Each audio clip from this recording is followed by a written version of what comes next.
Have you ever had negative thoughts in your mind that you aren't good enough, that you'll never be successful? If so, you're not alone. I've had those thoughts playing in my mind ever since I took the leap to become an entrepreneur. It's a dirty, dark secret that no one likes to talk about, as the glamorization of becoming an entrepreneur is shown in the media. I realized that in order to succeed, I needed help. We all do. So I decided to go all in on myself, spending thousands of hours in the trenches, reading, joining groups, listening to podcasts, hiring coaches to develop a bulletproof morning routine for success. Join me on my journey as together we build our morning fire to ignite our lives as entrepreneurs. My name is Jeff Wickersham, and this is the Morning Fire for Entrepreneurs podcast.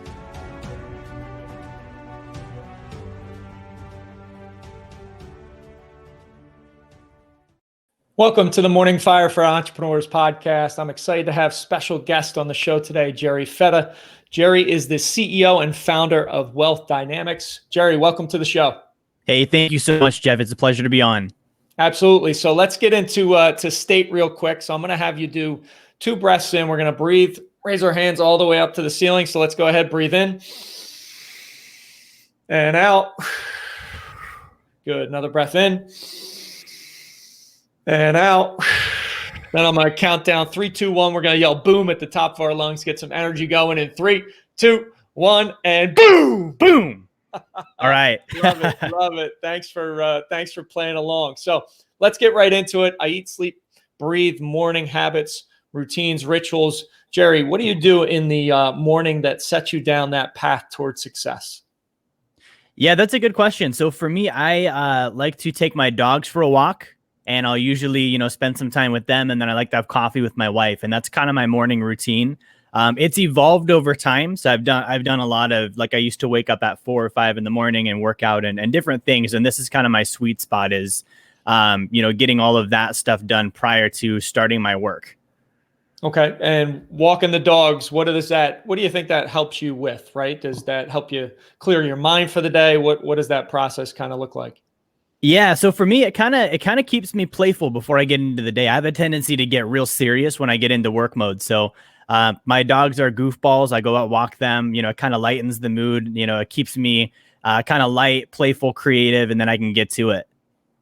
Yeah, I love that thought of being playful and creative. It snowed here back on the East Coast this past weekend, and my youngest son said, "Hey, can we have a family snowball fight?" So we had a family snowball fight, laughing, just acting like a kid, and that's so important to do every so often, right? Play like a kid, act like a kid again, and create that energy that comes with it for sure. Absolutely. Awesome. So tell us a little bit about your entrepreneurial journey, where you started, where you're at now. Yeah. So I've been in this industry as an entrepreneur for almost 10 years now. So I'm in the financial services sector, and basically I'm 28 now, but I started in business at the age of 18. And it definitely was it was a lot at once. When I first started in business, I didn't really have the intention of getting into business. That wasn't my plan growing up. So it was kind of, opportunity that I came into to start in this industry, and I kind of leapt for it and just ran with it. And probably for 3 or 4 years, I was terrible, just not sure where to put things, how to do things. And so there was a lot of, failing, going back to the beginning, going back to square one and that type of thing.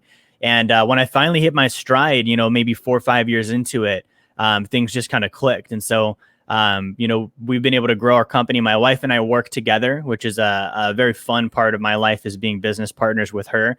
And so we work together. We work with our staff. We've got clients across the country now. And it's a lot of fun, especially in this day and age, being able to be so much online and doing things kind of on a cloud basis.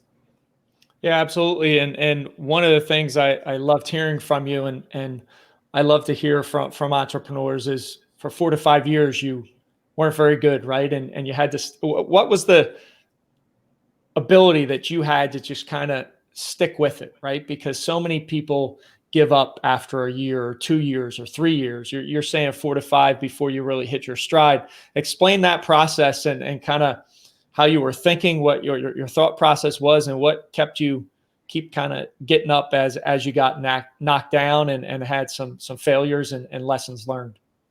Yeah, so there was a couple things there. I think the main one, to be honest, I was a pizza delivery driver at the time. So I was trying to quit the pizza job to start the business. And so for me, nothing was worse than going back to the pizza job. So it didn't matter how bad the business was, how hard it was. That wasn't something I was going to do, is, quit and go back. So there was really no other alternative, which I think has been very helpful for me, in my journey, is just not having other options to quit on or cheat with. So that was big. And then another part too is growing up, I got into bodybuilding in high school. So I was an amateur competitive bodybuilder. In 2010, I won Junior Mr. Anchorage. And that for me really taught me that on my own effort, if I just kept going, I was going to see results. It's one of those things where, it doesn't matter if the team didn't play well, is how did I do? And so if I worked out and I ate right and I did all the things I knew I should do, regardless of what my doubts were, I was going to see some kind of change in the mirror. And I think that mindset definitely stuck with me in business, where I knew it doesn't matter how I feel today. If I just keep trekking, I'm going to see something change, and it's going to be better than what I have today. And that's so incredibly powerful. I'm reviewing Simon Sinek's book, The Infinite Game, and one of his pieces in there is consistency is more important than intensity, right? And if you are consistent, eventually you will see results. The issue that so many people run into is they don't know when those results are going to happen, right? So they give up, they stop doing it, even though, to your point, I'm going to get there. I'm going to see results. I just have to stay consistent, have to stay determined and driven in the endeavor. So that's awesome. That's a great lesson just to think about. And for those of you watching, listening, think about that. You will get results. You just have to be consistent. You have to put in the work on a daily basis. And that's so vitally important. So let's dive into personal finance a little bit. Entrepreneurs, business owners, right? Taxes, personal finance. What are a couple strategies that they can leverage to keep that money that they bring in the business, right? Yeah, that's a good question. So for me as a business owner, this is not stuff I learned right away. And I think that's the story of the average entrepreneur, is nobody teaches us the bookkeeping and the taxes. We usually learn that by accident because we have a bookkeeping problem or a really big tax bill. So we're kind of like, oh, shoot, I better go figure out what this is all about.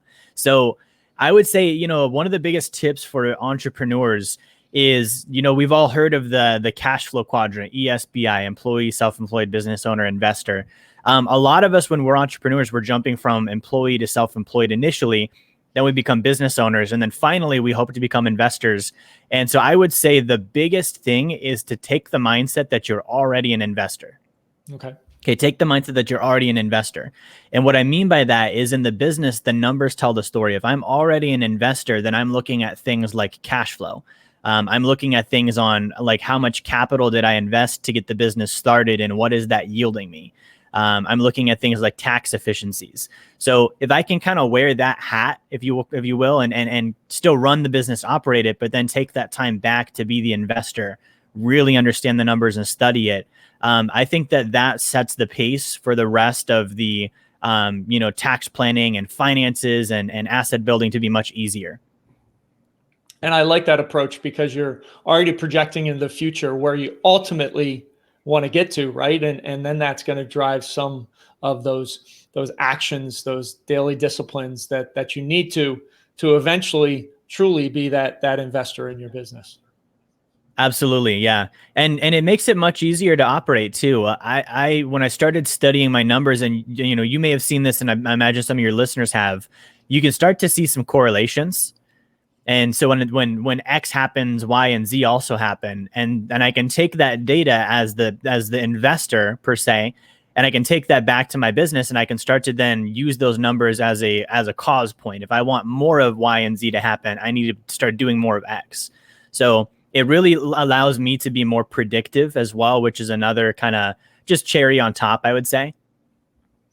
Yeah, and I think being predictive is an awesome place to be, right? And so many small business owners, solopreneurs, entrepreneurs are reactive, and they don't really know what's coming down the pike, and that creates a lot of pain, a lot of frustration, a lot of stress, right? A lot of worry. So I always love when I coach clients on their morning routine. I say put on that white lab coat, and that's very in line to what you're doing there, right? You've got X equals Y and Z. Just do more of X to get more Y and Z. Put on that lab coat and try and take some informed decisions from the numbers you're seeing and the correlation. Absolutely, yeah. Yeah, that's I love that piece. So taxes is a big piece. So what about taxes? Yes. How can business owners really lessen that tax bill and that impact on their business? Yeah, so this is a big one. There's a lot you can do with taxes. Now, the important thing that I like to rely on as far as kind of my stable piece of information is the purpose of the tax code and where it came from. Okay. If we have this information, then the rest of it becomes much easier to kind of think with. So the tax code, literally it's law, right? We have federal laws that say what we've got to pay and what we don't have to pay. But the tax code itself, if you look at it with the actual code, not the case law and the notes, the actual code, it's almost 6,000 pages long. Okay, so that's a lot of information about taxes. Now, only about 0.05% of that is actually addressing the paying of income tax, which means 99.95% of it is addressing ways that we don't have to pay income tax. Okay, so that little thing there, when I first started studying the tax code, it made me look and it made me start to study, well, why is most of the tax code about not paying taxes? And that led me to then realizing who created the tax code and where do we get it from? And there's kind of two sides to this. The first side is obviously it's law. So it does get passed by our Congress and it gets put in as law. And so that means that part of it's going to be the government. And when they have, ways to reduce taxes, it's usually an incentive, right? So the government wants to incentivize certain investments, certain behavior. And if we do those things and we work with them, then they're going to reduce our taxes as a byproduct. Right. Now, the other half of it is good old fashioned lobbying. It's corporations that didn't want to pay taxes. They could afford to hire a lawyer. They could afford to hire a lobbyist. They can court a politician and then get their law or their bill passed in as law. And so there's a lot of that too, where companies will lobby stuff into the tax code. And a lot of it's written by the wealthy. The wealthy don't like paying taxes. And so there's a lot that's in there. And so that's important to understand. A lot of times we might call it loopholes, but it really is just open and available. If anyone wants to, they can go read the tax code and get the information to reduce the taxes. So that's kind of the first thing to understand. If you combine a knowledge of the tax code with good bookkeeping and good accounting, that's kind of the two sides of the equation that have to be there. And if I can combine those, then I like to tell my clients when we work with them, if we do this right, taxes can be optional. We just have to know what are our numbers and what are the applicable codes, and then have the documentation to back up that we're applying this code to our income. And this is why we're reducing our taxes. That's just very interesting, related to how many pages are in the tax code and then what applies to actually paying taxes versus avoiding taxes. That's very eye-opening. It's mind-blowing. Yeah. I love statistics, and that's a stat I haven't heard before. And it's definitely mind-blowing. So we got into taxes a little bit. What about a business owner, solopreneur has some cash flow? How do they start to build personal wealth, right, outside of the business? Because you want to be diversified. You want to have other assets that produce cash or produce a return. How do business owners really build that personal wealth? Yeah, that's a really good question. And I think with that question, as a business owner, we have to really address a topic that's not easy to confront. And it's the fact that every single business is on a countdown to failure. It is not going to exist forever, right? There's not a business in the world that's always been around. It's always a lifespan. So when we look at it from that standpoint, that means that there's a chance that lifespan is longer than us, and there's a chance that lifespan is shorter than us. We love our businesses, but we need to have a backup plan. We need to have something else out there. It doesn't mean that we take our foot off the gas and leave the business. It means that we start funneling money and assets into our personal wealth instead. So the biggest thing with this is cash flow. The business has to be profitable. It has to cash flow. Cash flow means that when I do income minus expense, there's a surplus left over. That surplus, I'm going to go through, some steps on reducing my taxes so I can keep the most of that surplus as I possibly can. And then I'm going to take that surplus and I'm going to start putting that aside to put into assets. Okay, now there's all sorts of assets you can invest in. I like to use a little 4 or 5 step formula when I look at where do I put that cash flow for assets. I'm only going to put that into things that I like, that I understand, that fit me, and that fit my goals. Right. And the reason why I pick those four is investing actually means to clothe your capital. So literally we're putting clothes on our money. So I think about when I pick my own clothes, I only wear what I like. I only wear what I understand. I only wear what fits me, and I only wear what fits what I'm going to be using it for. And I would do the same thing with investments. And as long as I can follow that process and really be honest with myself about each of those key factors, that goes back to the consistency thing we addressed. If I keep doing that over time and I'm consistent, then that will turn into personal wealth. And what I've had personally happen is it actually grows my business more because it takes the stress off of me because I have passive income and I have, some other areas in my life producing that I can go into my business more as like an art and as a fun thing than, I used to call it going back into the salt mines, right? Like it's, it's this heavy, intense action. It doesn't have to be that if I'm okay, regardless of how the business does. Yeah, stress is such a huge piece to the puzzle, right? And if you're strained from a cash flow perspective, you're constantly on that treadmill. You don't have predictability, which we talked about a little bit earlier. You can see how those can combine, and it's no wonder why entrepreneurs, solopreneurs, business owners, they struggle underneath that weight because it can be very great. So I love your point of having other assets, being diversified that are producing cash. So that releases that burden and that stress on day-to-day operating the business. Then you can even take a better approach and a more strategic approach rather than a short-term approach, right? Where you might be just trying to pay the bills day in, day out. Yeah. And for me, Jeff, the biggest reason I got into business in the first place was A, to help people, but B, for personal freedom. And so with the business, personal freedom initially is the degree of I don't have a boss, I don't have a job, I don't have to punch the clock. And that's definitely true, but there's also a lot of other freedoms that go away when I become a business owner, because if I don't do it, no one will. Right. And so it's kind of, there's a little bit of a loss in freedom. So I think if we stay true to our original goal, which I think for most of us really is and was personal freedom, investing and building up those other assets, it really unlimits that. And it makes it to where we truly can achieve that original objective that sometimes we might get a little lost with. We get busy, things get hectic, and we kind of forget that the entire point of this thing was to have more freedom in life. Yeah. And I find so many times that those business owners, and I've fallen into that trap as well, right?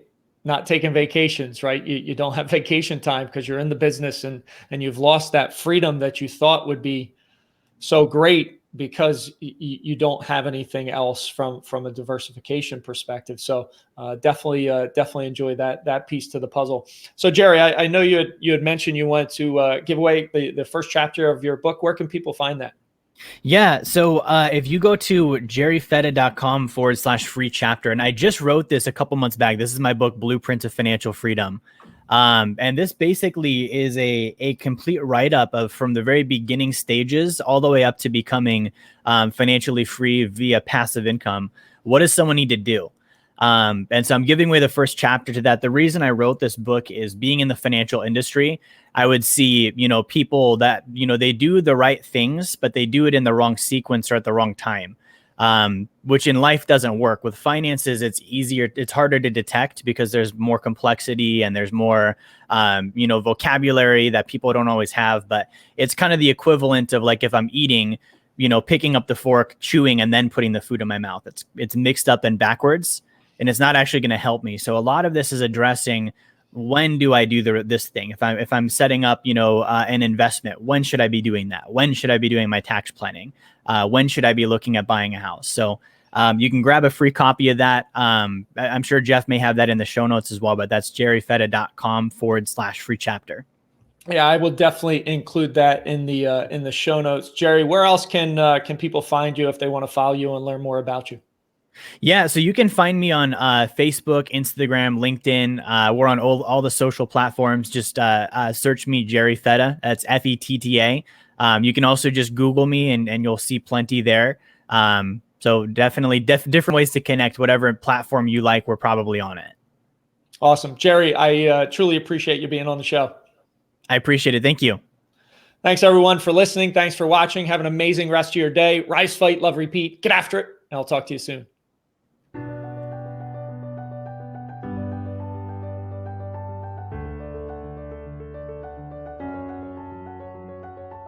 Thank you for listening to the Morning Fire for Entrepreneurs podcast. You now have the knowledge, but without action, knowledge is useless.